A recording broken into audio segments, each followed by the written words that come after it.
जर तुम्हाला सांधेदुखीचा त्रास असेल तर तुमच्या आहारामध्ये कोणते पदार्थ तुम्ही आवर्जून टाळले पाहिजेत आणि कोणते पदार्थ आवर्जून खाल्ले पाहिजेत हे आपण या व्हिडिओमध्ये पाहणार आहोत. त्यामुळे व्हिडिओ शेवटपर्यंत नक्की बघा. नमस्कार, मी डॉक्टर अंकिता आणि तुम्ही बघत आहात जोडी आयुर्वेदाची.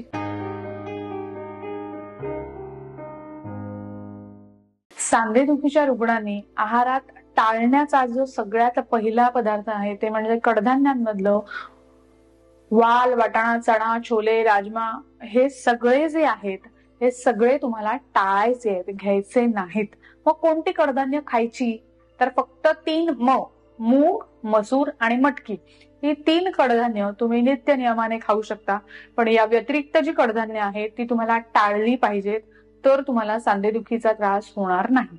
तुमच्या लक्षात येईल एखाद दिवशी वालाचं बिरडं खाल्लं, एखाद दिवशी वाटाण्याची आमटी खाल्ली आणि दुसऱ्या दिवशी सांधेदुखी वाढली, तर हो, ही सगळी कडधान्य वातू आहेत. त्यामुळे फक्त मूग, मसूर, मटकी ही 3च कडधान्य तुमच्या आहारात असली पाहिजेत.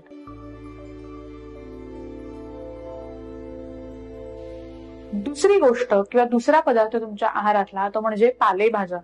हल्ली डाएट या नावाखाली पालेभाज्यांचं जे काय पेव फुटलेलं आहे की रोज पालेभाज्या खा असं सुद्धा सांगितलं जातं आणि असं ऐकून करणारी सुद्धा लोक पाहिलेली आहेत.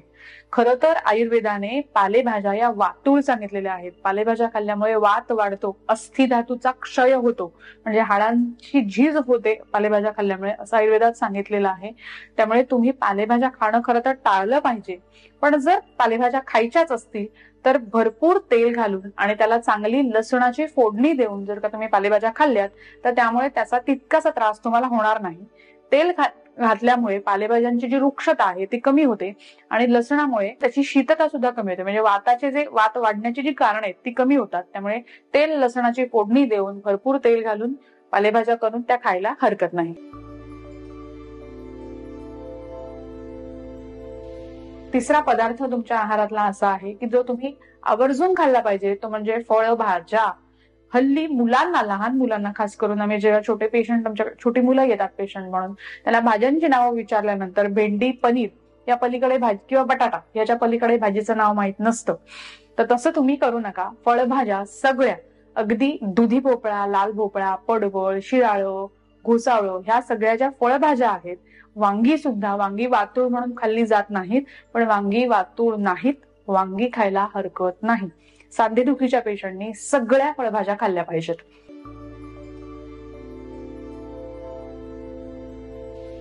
आता पुढचा चौथा जो पदार्थ आहे तुमच्या आहारातला तो म्हणजे नाश्त्याला काय खायचं. बरेच जण नॉन फ्राईड आहे किंवा तळलेलं नाही म्हणून इडली खातात किंवा डोसा खातात, पण फर्मेंटेड म्हणजे आंबवलेले पदार्थ हे पचायला जड असतात, ते वात वाढवणारे असतात. त्यामुळे आंबवलेले पदार्थ अजिबातच खायचे नाहीत. मग त्यात ब्रेड, पाव, बिस्किट सुद्धा आली. इडली, डोसा, ढोकळा हे सगळं जे काही आंबवून केलं जातं हे सगळे पदार्थ तुम्हाला टाळायचे आहेत. मग तुम्ही विचार, मग आम्ही नाश्त्याला खायचं काय? महाराष्ट्रीयन जे काही पदार्थ आहेत म्हणजे पोहे आहे, उपमा आहे, थालीपीठ आहे, घावन आहे, हे सगळे पदार्थ तुम्ही तुमच्या, उकडपेंडी काही जण करतात, हे सगळे पदार्थ तुम्ही तुमच्या नाश्त्यामध्ये खाल्ले पाहिजेत, जेणेकरून या सगळे पदार्थ हे बॅलन्स्ड आहेत. म्हणजे तुम्हाला सगळं न्यूट्रिशन पण त्याने मिळणार आहे आणि तुमचा वात सुद्धा शरीरातला वाढणार नाहीये, कारण वात वाढला की सांधेदुखीला सुरुवात होणार. त्यामुळे सांधेदुखीच्या रुग्णांनी मात्र लक्षात ठेवून जे काही आपले पारंपरिक नाश्त्याचे पदार्थ आहेत ते नक्की खायला पाहिजेत.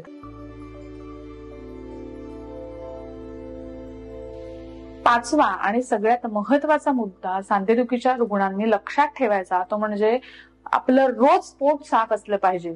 जर तुमचं पोट साफ होत नसेल तर तुमची सांधेदुखी वाढेल. मग पोट साफ होण्यासाठी काय करायचं?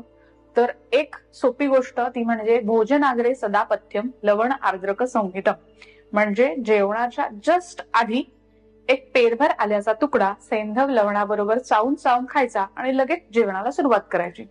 यामुळे तुमचं पोट साफ व्हायला मदत होईल. किंवा दुसरा सोपा उपाय तो म्हणजे दूध आणि तूप.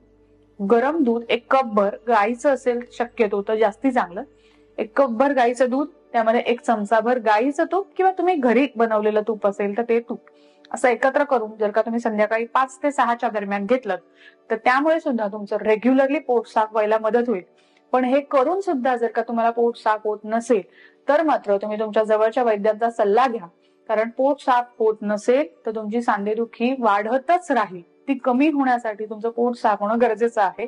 त्यामुळे जर या 2 उपायांनी सुद्धा पोट साफ झालं नाही तर मात्र योग्य ती आयुर्वेदिक चिकित्सा, मग ती पंचकर्माची असेल किंवा औषधी चिकित्सा असेल, ती दोन्ही करून घ्या, जेणेकरून तुम्हाला सांधेदुखीच्या त्रासापासून लवकर आराम मिळेल.